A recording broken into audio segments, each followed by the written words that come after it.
Alright guys, so originally this video was going to be my traditional WWE Battleground 2017 pay-per-view review.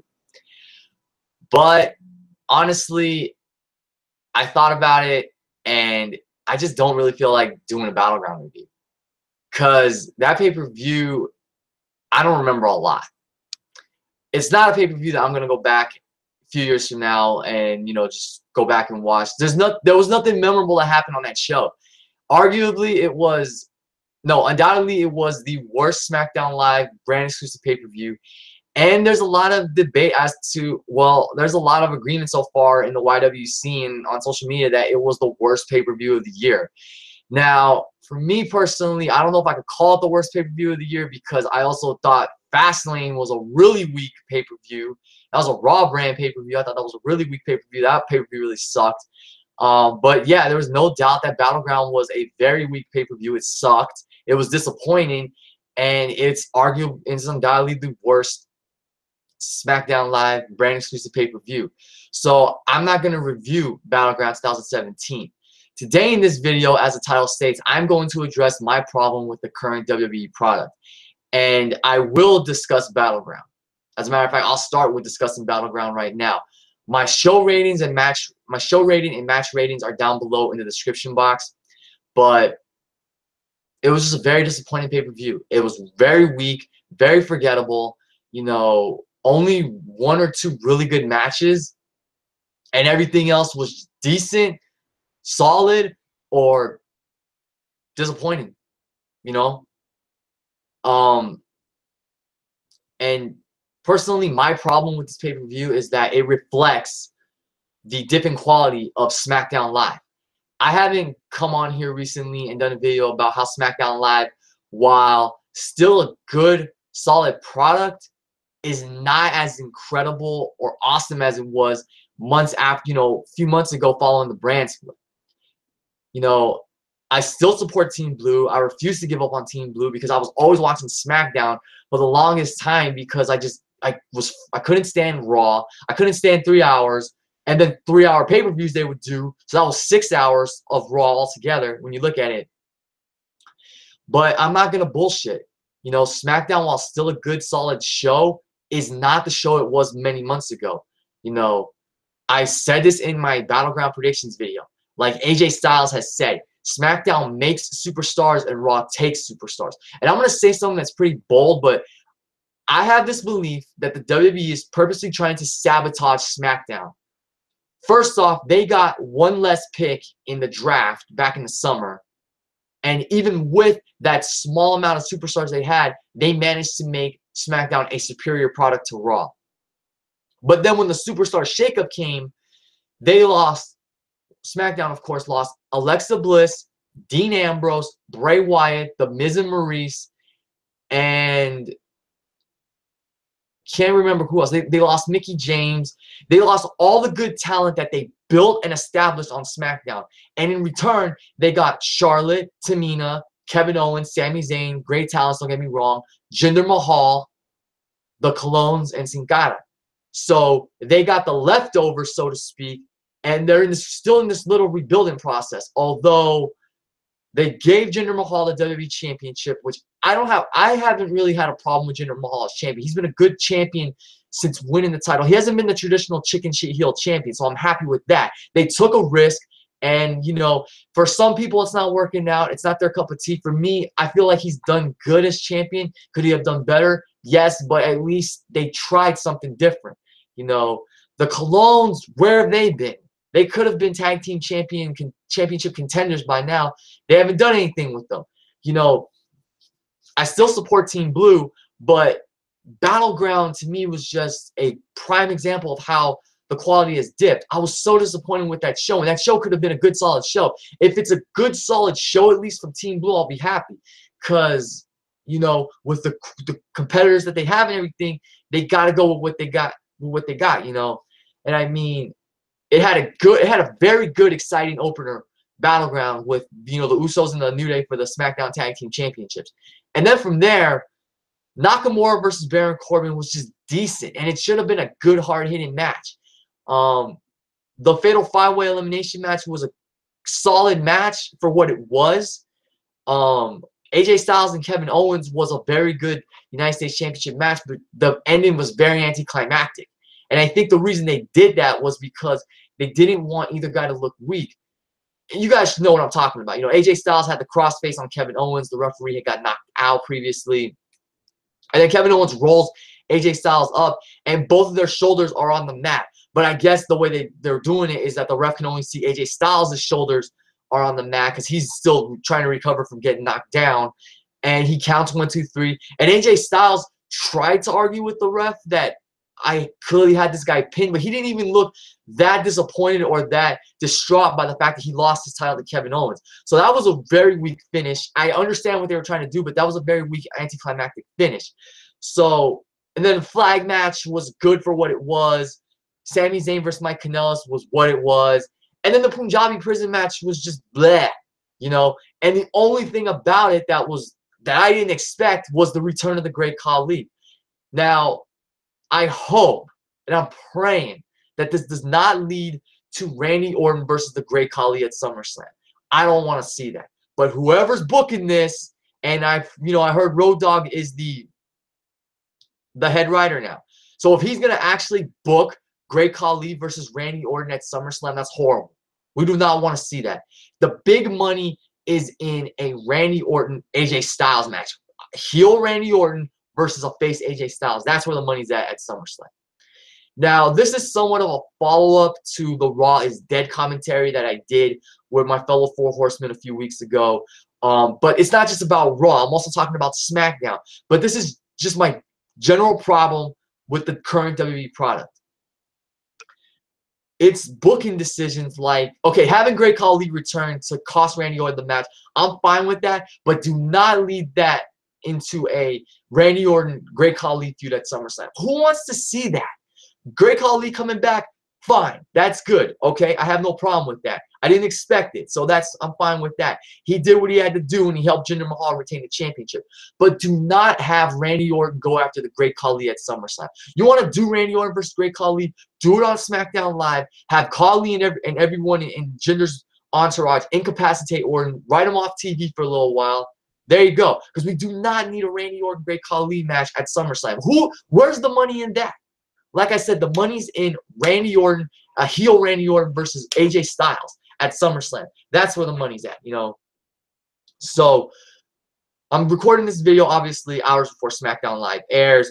We'll see where this goes. But like I say, I pray that we do not get Randy Orton versus the Great Khali at SummerSlam. We do not need that. I don't know if Khali's here part-time, if he's just here. Him at SummerSlam was a one-off, or not SummerSlam. Him at Battleground was a one-off thing.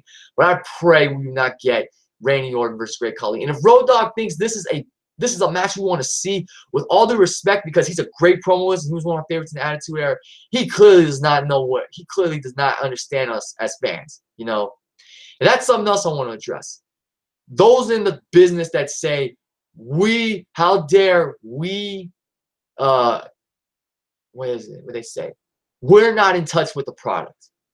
We're not in touch with the product. We're not up to date with the product when we clearly know who should be getting the big pushes, who should be in the main event, who shouldn't be in the main event. Like, how dare they in the business say, we don't know, God, I know I just said it, you know.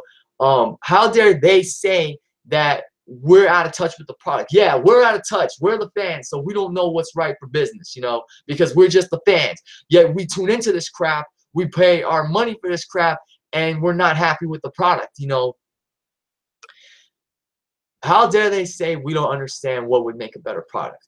You know, you got Deluxe Man, who he's always said he could write a better show, and I agree with him. He could write a better show. Hell, I could write a better show. Because I remember back in October, I did a fantasy booking video where I booked an entire 3-hour episode of Raw. And that video is down below in the description box if you guys want to check it out. And also down below is the link to my Raw is Dead commentary with my Four Horsemen brothers. But, you know, it's like, when we can write a better show than the actual talent in the WWE, than the actual writers, you know there's a problem. So one of my problems with WWE is the fact that they don't understand what needs to be done. There needs to be a change. Enough is enough, and it's time for a change. So one of my problems is when those higher up, like Road Dogg or others in the business, say we don't understand the product when we clearly do, and we don't work for the damn company, you know. But when I can come up with something like what happened to Bayley at Extreme Rules, when I can come up with something 10 times better than her doing the job to Alexa Bliss and getting the nail in her coffin, the final nail in the coffin of her career, well, then that says something, you know. And we even tried to get this hashtag trending. You know, my Horseman brothers and I, hashtag Vince should hire the Horseman. We could write a better product for both shows. Like I said, SmackDown is still a good, solid product, but for Raw, we could do 10 times better stuff on that show. And on SmackDown show, we could do even better with that show with what we're giving. You know, one of my problems with the current WWE product is that it just fails to acknowledge that they're wrong and they're not making any change. You know, now another problem I have with the current WWE product is that they always think they're right. You know, certain people should not be in certain positions, like face and heels. You know, there are certain people that should turn heel and certain people that should turn face. But WWE does not see that. I don't get it. My current problem with the WWE product in general is just that we need a better product. There's so many flaws that it's frustrating as a fan and as a viewer and as a YouTuber to come on here after watching such a frustrating product and say the same things over and over again. I don't want to sound like a broken record, but I've said it before. Raw is dead. Even though they've been a little better with their shows lately, Raw is dead. SmackDown's still a good product, but we could have even better products. You know, when Ryan Ward was the head writer of SmackDown, SmackDown was incredible. You know, you had AJ Styles, the WWE World Champion. You know, Beauty and the Man Beast, Rhino and Heath Slater, they were like the Cinderella story. They won the SmackDown Tag Team Champions. They were Cinderella champions, so to speak. They were made relevant. You know, Alexa Bliss was made into a fantastic women's star. She did so well going after the SmackDown Women's Championship, and then she eventually won it at TLC. You know, when Ryan Ward was head writer, there were so many fantastic things about SmackDown. The Miz, as Intercontinental Champion, you know, he was cutting some of the best promos of his career. He was having some of the best matches of his career, you know. And like I said, it's not just Raw and Smack. It's WWE in general. It's not just SmackDown and it's not just Raw. It's the product in general. You know, I feel like there are certain champions that should have had more significant title reigns. Let me ask you guys a question. When was the last most significant title reign that actually meant something, that went on for a little while? Go ahead and think. I'll give you a minute. I'll wait. You can't really think of one. You can't really think of significant title reigns that went a certain amount of time and actually did something for the champion. They were very significant. The Miz, of course, like I just said, he had a fantastic run as Intercontinental Champion from the time he won at WrestleMania, the night after WrestleMania 32, to when he dropped it to Dolph Ziggler at No Mercy in Sacramento. You know, he had a fantastic title run. John Cena, the first of 2 title runs he had as United States Champion in 2015. He faced all comers with his United States Championship Open Challenge. Dean Ambrose, Stardust, Bad News Barrett, Neville, 2 fantastic matches with Cesaro, and those were the matches that we thought were going to ultimately lead to Cesaro finally getting that main event push. And of course, it didn't happen, you know. But think of the other guys that Cena had fantastic matches with the United States Championship as that fighting champion. You know, Seth Rollins, Kevin Owens, Rusev, I mentioned Stardust. You know, John Cena brought a lot of prestige to the United States Championship when he was champion after winning the title at WrestleMania 31, just like The Miz brought a lot of prestige back to the Intercontinental Championship after he won it the night after WrestleMania 32. But lately, there have been certain champions that haven't felt like champions, and that's another big pet peeve of Deluxe Man's, and I totally agree with him. The booking of champions. Why do the champions have to lose in order for certain contenders to get that shot at the title? You know, one particular title reign that I felt really should have been a lot better was Kevin Owens as Universal Champion. And I just want to say this real quick, guys. I don't know how long this video is going to go, so please bear with me. I just have a lot to get off my mind. Like I said, it's a follow-up of sorts to the Raw is Dead commentary, but it's my problem with the current WWE product. I'm not going to bash NXT because NXT, they're doing so well, you know. It's my current problem with WWE in general. So like I said earlier, the fact that they're stubborn enough to realize they need to make changes, and they think we're the ones that don't understand the product. They're, you know, how dare they question us as fans when we know what needs to happen with regards to change, you know. So let me go to this other topic, current booking of certain champions. When Kevin Owens won the Universal Championship, that should have been awesome. And you know, when he did win the title, it was awesome because Triple H came in, he screwed Seth Rollins and Roman Reigns over. Kevin Owens won the championship, and it was an awesome moment because it's Kevin Owens, the former Kevin Steen, a former ROH World Champion, a beloved indie darling. Him winning a WWE World title, whether it was the Fruit Roll-Up title or the WWE Championship, it should have been special. And when he won it, yes, it was special. It was awesome when it took place on that Raw where they had the Fatal 4-Way Elimination main event. And with Triple H helping him win the championship, we were thinking, oh my God, what's this going to lead to? You know, Triple H, one of his NXT boys, won the Universal Championship right after Finn Balor won it and had to vacate it. So we thought, oh my God, Kevin Owens, Triple H, win the Lions. What's going to happen? Triple H doesn't show up again on TV until January. That's where they dropped the ball. And Kevin Owens was booked as a traditional chicken shit heel champion. Yes, he had Chris Jericho in his corner, Jericho kept interfering. But look at how AJ Styles did his thing as WWE champion. Never once, except for when James Ellsworth screwed Dean Ambrose out of the title at TLC, never once did AJ Styles need someone else to help him in his title matches. And yes, Jericho, they were best friends. They were a great tag team. Yes, I understand why Jericho kept getting involved. But you want to build your champions. You want to make them credible. So why couldn't Kevin Owens in certain instances win battles on his own? You know? And they just the way they booked Kevin Owens as a chicken shit champion did not do him any favors. Because he lost matches while he was champion. He didn't lose title matches until he lost to Goldberg.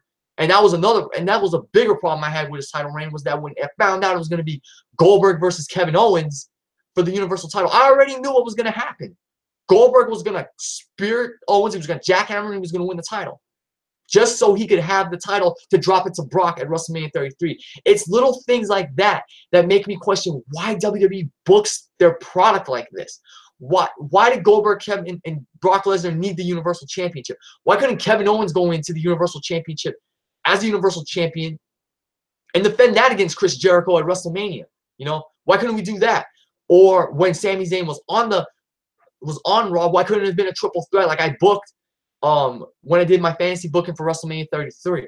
See, it's just decisions like that and the way they book their champions. So Kevin Owens really didn't benefit from being the Universal Champion. He may have had good to great matches as champion, but just how he was booked and how he was portrayed as a champion did not benefit him. And like I said, it's Kevin Owens, the former Kevin Steen. Him winning a title in WWE, let alone one of their world titles, should have felt special. And when he did actually win the title, it did feel special. But how they capitalized on it, how they failed to capitalize, hurt him a lot. Triple H could have been in his corner, bred Kevin Owens as the chosen one, the chosen champion, and Kevin Owens could have had a much better reign. You know? And one thing I respect Triple H for is standing up for what he believes in, because he expressed his frustrations to Vince about how certain NXT talent have been booked on the main roster. And that's another problem I have. When you're a big star in NXT and you do so well and you become a household name and then you go up to the main roster, you don't get that same love. You know, Bayley, Kevin Owens, Sami Zayn, Sasha Banks, Alexa Bliss. Well, I'm going to be fair. Alexa Bliss has fared well. Sasha Banks didn't fare so well when she first got to the main roster, but she's done better. But Bayley, I'm still irritated that they booked her like a loser. You know, I'm still irritated by the fact she did the job to Alexa Bliss out of Extreme Rules. I just don't like how they've booked Bayley. I don't like how certain NXT talent have been booked since they arrived on the main roster. And I totally understand Triple H's frustration, because all the hard work he and everyone down at NXT put in to building this new talent, to building this future, is ultimately getting shitted on and being brought down when they come up to the main roster. This has been a problem for 2 years, actually, you know, and I hate it, because you have great talent that can ultimately carry your company into the future, yet you treat them like shit. You don't treat them, you don't book them how they should be booked, and you're pretty much killing your future. You're killing your talent. You're killing your roster, you know? And The Lex Man said this. Triple H should just go into business for himself. I agree. He should separate NXT from WWE, make NXT its own brand, and he should go into business for himself and then give WWE the competition they need to actually step up their game and give us a better product. Now, like I've said, Raw and SmackDown have given us good products here and there. SmackDown's still a good product. You know how I am about Raw. But this is just the WWE product in general. And I'm not bashing NXT because NXT has established itself on its own roster. It can do things on its own. If Triple H was to split from the company and make NXT his own brand, I guarantee you he would give WWE a run for their money. He might even run WWE out of business. And I would love to see Triple H take over WWE in general, because he knows what will make the product better. He knows what needs to be done with certain talent. He will do what he has to do to give us a better product and to make up for all the flubs, all the fuck-ups that WWE and their writers have done recently, If I seem a little out of order going here and there with this video, guys, I do apologize. I don't have like a set list or anything, but there's just certain things about the current WWE product that I need to get off my chest.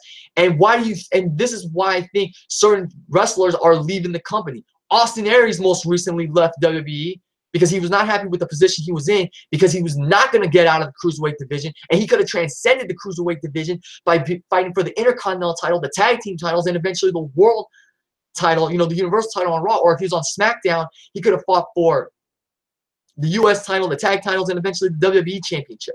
Certain people, and I've said this before, there are certain people in the Cruiserweight division that don't need to be limited to the Cruiserweight division. Cedric Alexander, Neville, TJ Perkins, Rich Swann, yes, they can do their thing in the Cruiserweight division, but eventually you can build them up as talent, as strong talent to go for the Intercontinental title, the Tag Team titles, and eventually one of them can break the mold and go for the Universal Championship, WWE Championship, whatever world title they can, depending on the brand that they're on. But don't limit them to just the Cruiserweight Championship. And another problem I've had with the WWE product is how they've killed the Cruiserweight division since the Cruiserweight Classic. And I already said this in my Raw is Dead commentary, and I said this with Daniel Garza and the Club of the Man 1993 when we were doing SummerSlam card predictions.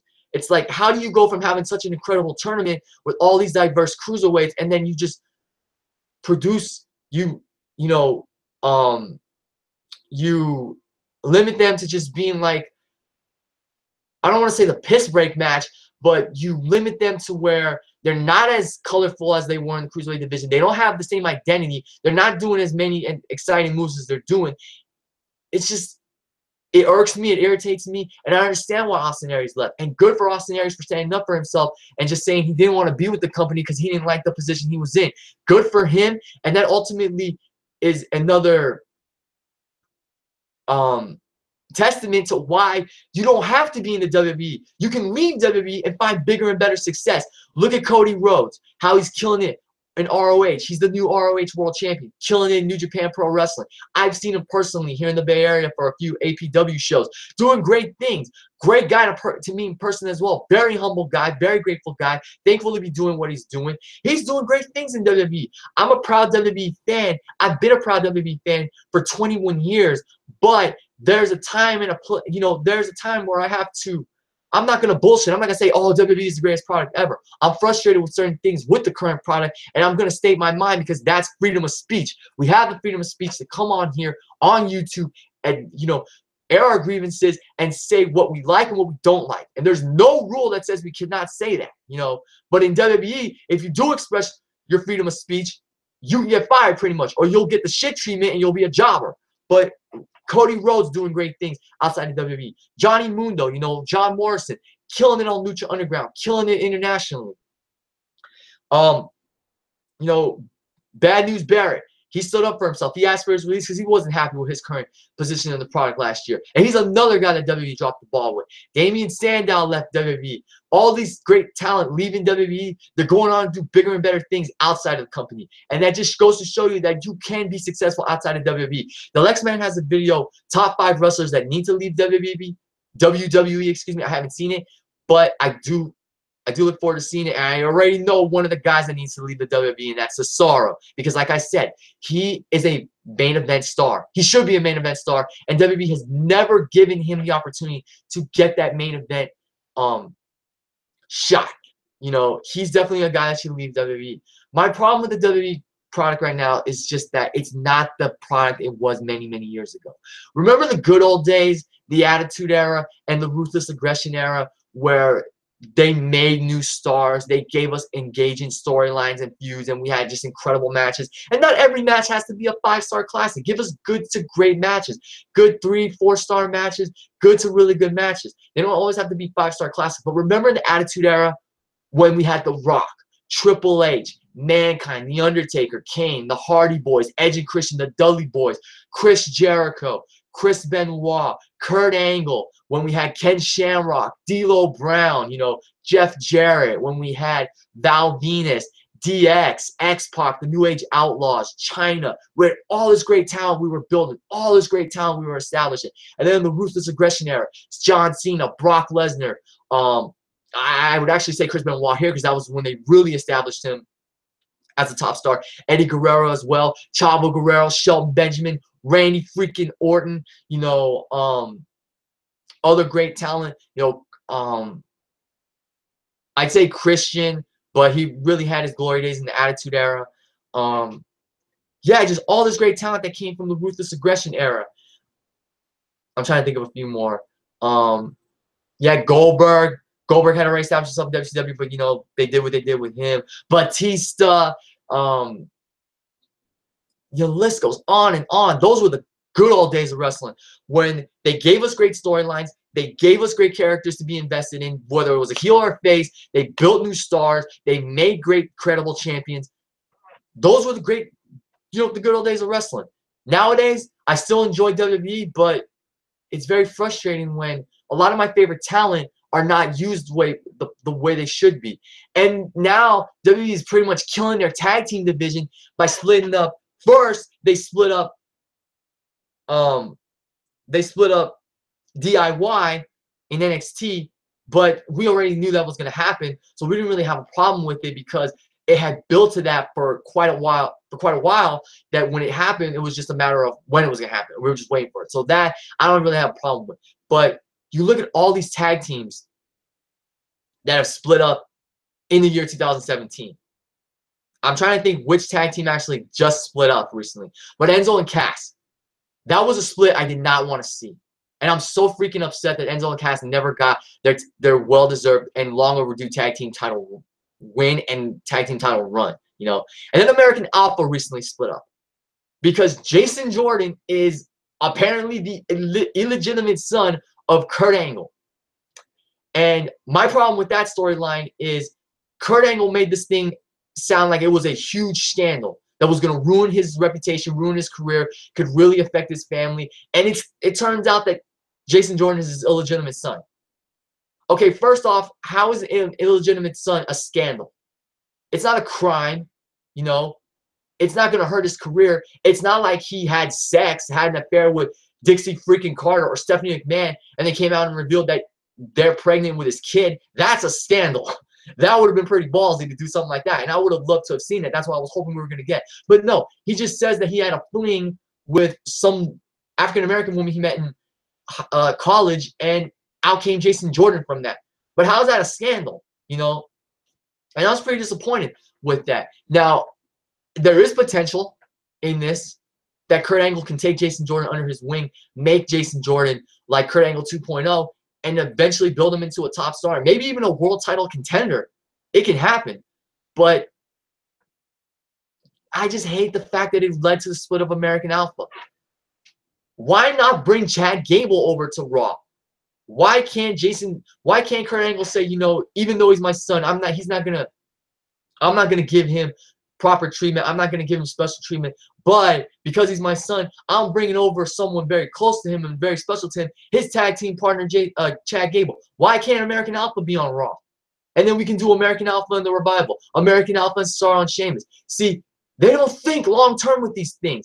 Is Jason Jordan as Kurt Angle's illegitimate son the worst decision ever? No. And like I said, I do see some potential in it, but it's just like, why separate American Alpha? Why do you need to do that? Because they're a great tag team. And unfortunately, they weren't being utilized properly on SmackDown recently. They could have turned heel. They could have been the ones revealed to attack Breezango and trash their office. But no. Jason Jordan goes to Raw. Chad Gable's left on SmackDown. I'm sure Chad Gable will do fine as a single star, but still, why not bring back the fire that made American Alpha such a great team? Speaking of Breezango, I like what they did with the Fashion X-Files, how the Ascension revealed that it was them, but it really wasn't really them. And then Breeze is like, oh yeah, these series finales always tend to be disappointing and whatnot. That was funny. But then what happened was when the Ascension left, lights went out, Breeze got laid out again. Lights went out again. And at one point I thought, because of how the Fandango was moving and everything, and how the camera was panning in on him a little bit, I thought he was going to reveal to the world that he was the one that trashed the office all along, and then they were going to spin up Breezango. But no. Lights went out again. Fandango was knocked out. So the mystery continues. So I'm thankful that Breezango didn't split up. But that was my main concern going into Battleground when it was revealed that the Fashion Police were going to go after, they were going to crack the case once and for all. But the death of the tag team, the WWE's tag team division as of now is really lacking depth. Remember the good old days when there was Heart Foundation, the Rockers, the Brainbusters, the Fabulous Rougeaus, the Legion of Doom, Demolition, the Nasty Boys. When you had all that great tag team talent, you had a very depth roster, a very diverse tag team roster.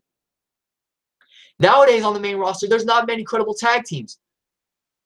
Beauty and the Man Beast, they haven't even done shit on Raw. Remember how they were great? You remember how they were a great odd couple team and they won the titles? And Heath Slater got his job on SmackDown Live? He goes over to Raw, they don't do anything with him. See, they don't know how to book talent properly. They don't even know how to use talent. It's just, it frustrates me. It's just not just on Raw. You know, on SmackDown, the Colognes, why are we not using them? Well, there's not really many tag teams for them to feud with. You could feud with, they could beat the Ascension, but the Ascension pretty much, they're done. They're another team that could do well from leaving WWE because I've met them. They're very nice guys. They're a great team. They killed them on NXT, and then when it came to the main roster, they were pretty much buried. They were turned into a joke, you know? I'm pretty much going to end this video in a little bit, guys, because if I keep going on and on, we're going to go hit the 2-hour mark or something. But that's my problem. They don't turn certain characters heel when they need to, like Roman Reigns. They keep him a face for so damn long because they want to make him the face of the company, and the fans clearly don't want to accept him as a face. But no, because he's Roman Reigns, because we're going to give him the freaking rocket to the moon, we're going to keep him face. And they keep Dean Ambrose face. And Dean Ambrose needs to turn heel because Dean Ambrose is so bland as a face, and I love Dean Ambrose. He was a red-hot babyface. He was probably the hottest babyface in WWE 3 years ago when he was feuding with Seth Rollins after the Shield split. But is he a great face now? No. What's he doing? He's feuding with The Miz. That feud died. It was great on SmackDown. It doesn't mean much on Raw. I'm kind of channeling my inner Deluxe, man. If you can see how I'm angry. And I love that guy. He's a great YouTuber. You know why I'm channeling my inner Deluxe, man? Because I'm frustrated with the company. I'm frustrated with the way they do certain things. Great talent like Apollo Crews and Enzo and Cass don't get the proper booking on the main roster. And speaking of proper booking, on Raw, their women's division isn't even relevant. Their women's division is limited to just Alexa Bliss, Bayley, and Sasha Banks. You've got Mickie James. What are you doing with Mickie James? Nothing. Nia Jax. Here and there you use her, but you're not booking her properly. Emma just got squashed last night by Nia Jax. She's a great freaking women's wrestler. Why is the Raw women's division limited to just 3 women? Look what they're doing on SmackDown. Yes, it gets tired.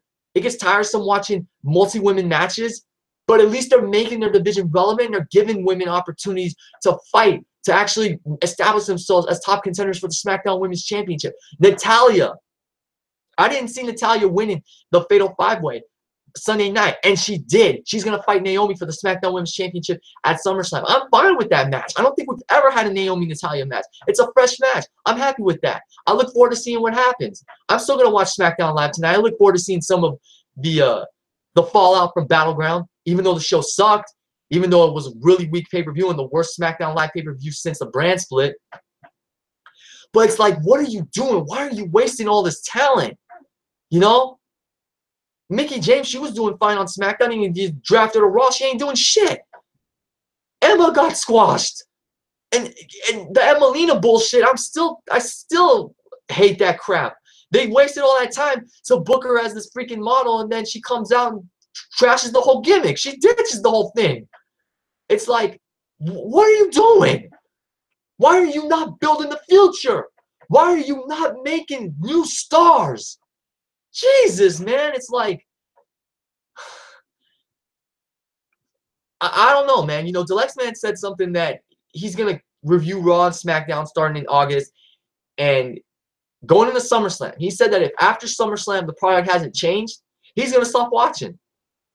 I might stop watching too. Or I might just stop watching Raw and I might just watch SmackDown and NXT, but I might not watch the SmackDown pay-per-views if nothing really changes.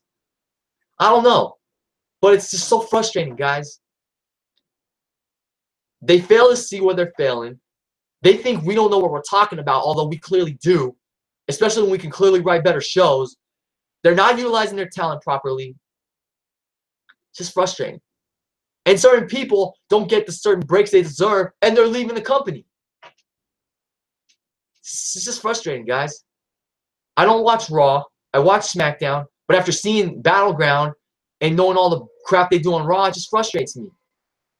Why can't this company give us a great product? It just bothers me, man. And honestly, if WWE doesn't step their game up and both shows really suffer from a piss-poor product, from a lack of quality, I may just stop watching WWE and just watch NXT and Lucha Underground and try and get into New Japan Pro Wrestling. But that's pretty much it, guys. They canceled Talking Smack. That was a great weekly show, and they turned it into a SmackDown live pay-per-view only show, which was stupid because Talking Smack gave the wrestlers a chance to express themselves, be themselves. We could see them in a new light, and it was doing so well. Yet when it was doing well, they cancel it, and it only can be seen after the pay-per-views. That's why I feel like WWE's trying to sabotage SmackDown. If you really want SmackDown out of your hairs, if you really want to sabotage SmackDown, then just give us 3 hours of Raw and NXT, and that's it. I love the brand split for what it's done for certain stars, but if Raw is that, if the Raw team is that petty, and WWE and Vince McMahon are petty in general, and they just want to see SmackDown fail so Raw can still be the flagship show, then cancel SmackDown, bring everybody back to Raw, have everyone on Raw, just do Raw for 3 hours, do pay-per-views, and there, you know. But see if you get anywhere with a huge roster, a 3-hour Raw, and you're still not using them. You know, Raw needs to go back to 2 hours. SmackDown can stay 2 hours. Hell, you know what I was thinking? If Raw went back to 2 hours, and all the wrestlers went back to Raw and SmackDown, you know what you should do? 2 hours for Raw to establish everything, and 1 hour for SmackDown. And what you can do on SmackDown is the talent you're not using, you can utilize them and build them up to bigger and better things. What I love about Lucha Underground and NXT, and I've said this before, they use that 1 hour to focus on the wrestling. No promotions for Sonic, no sponsorships, anything like that, no pointless backstage segments, no pointless in-ring segments. They focus on wrestling, they focus on the wrestlers, and they focus on the storylines. That's what I would love to see in the future. When Triple H takes over, I would love to see Raw go back to 2 hours. I'd love to see SmackDown go, like, only if they combine the brands again and it's Raw and SmackDown. Not separate brands. Only if they combine them again. I'd like to see Raw go back to 2 hours. SmackDown could be like 1 hour, where it could be like, not the enhancement show, but the show where you enhance on, not the enhancement talent show, but the show where you enhance storylines and you focus on building new stars. You get what I'm saying? NXT, leave NXT the way it is. I love NXT at 1 hour, and it does what needs to be done. But I'm fired up. I'm getting a little tired. I think I'm going to end this video right here, guys. So I want to thank you guys for watching and listening. Make sure to check out the other 2 videos that I linked in my description box. And I'm going to end it by saying this. I am a proud wrestling fan. I have no shame in saying I'm a proud wrestling fan. I love WWE. I love NXT. But when WWE does things like this that frustrate me and make me really irritated and get me to the point where I can actually book and write better than they can, you know you have a problem. You know? I respect Vince McMahon for what he's done for the WWE with sports entertainment, making it the juggernaut that it is. But it's not always about WWE. You can go on to bigger and better things outside of WWE. Look at guys on Lucha Underground. Look at people doing things on the indies. Look at guys like Cody Rhodes, the new ROH World Champion, who deserves that. That's well deserved. And I told him that in person, that he deserved to be the world champion. There are great talent. And there are great wrestling promotions like Lucha Underground and New Japan Pro Wrestling. And they will eventually give WWE a run for their money. But what I really hope is one day Triple H decides to leave the company, take NXT with him, make it his own brand, his own promotion, and give WWE a serious run for their money. Then WWE will realize they need to step it up. They need to give us a better product. Or if they don't, they're going to fail. And Vince McMahon is going to go out of business because of his own son-in-law. Oh, how that would hurt. And that would sting. But that would be so beautiful for us. How we would rejoice if Triple H actually put Vince McMahon out of business. That would be insane. But boy, that would feel good. So, to end this video, guys, I'm just going to say, if you don't start giving me a better product, WWE, I might just stop watching you. Like the Lex Man said. I may just stop watching you, and I may just watch NXT and Lucha Underground and all these other great independent promotions. And once you give us a better product, then I'll come back. We'll see. I'm going to keep watching until SummerSlam. We'll see where things go from here. But if after SummerSlam we're still getting a piss poor product, or we're just getting shit, crap, whatever, maybe I will finally say I'm done with WWE for a while.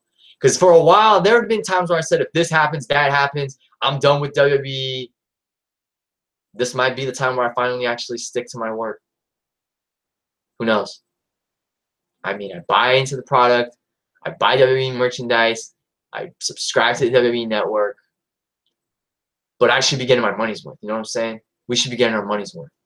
I'm going to watch SmackDown Live tonight. I look forward to watching it. But like I said, if things don't change after SummerSlam, I might do like the Lex Man. And I might take a break from WWE as well. From both shows, actually. Depending on which product is superior or which are inferior. And I know I've mentioned the Lex Man a lot in this video.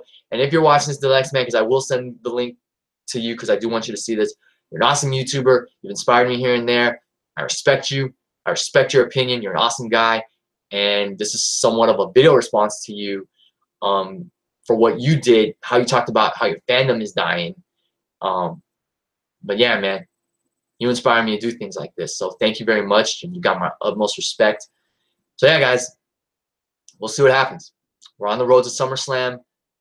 We'll see what the WWE product gives us between now and SummerSlam and after it as well. But WWE, just give us a stronger product. That's all I'm asking for. Utilize your talent better and give us better storylines and make the storylines matter. Make your champions matter. Establish the future. Book people the way they should be booked and turn certain people face and certain people heel when the time is right. You do all those things, you listen to the crowd, you listen to us, you'll have a better product. So I'm going to end this video right here, guys. Thank you for watching and listening. This is Robin Kenobi signing off. Everybody have a good day. Have a good night. Enjoy SmackDown. Enjoy NXT. And I'll see you guys later.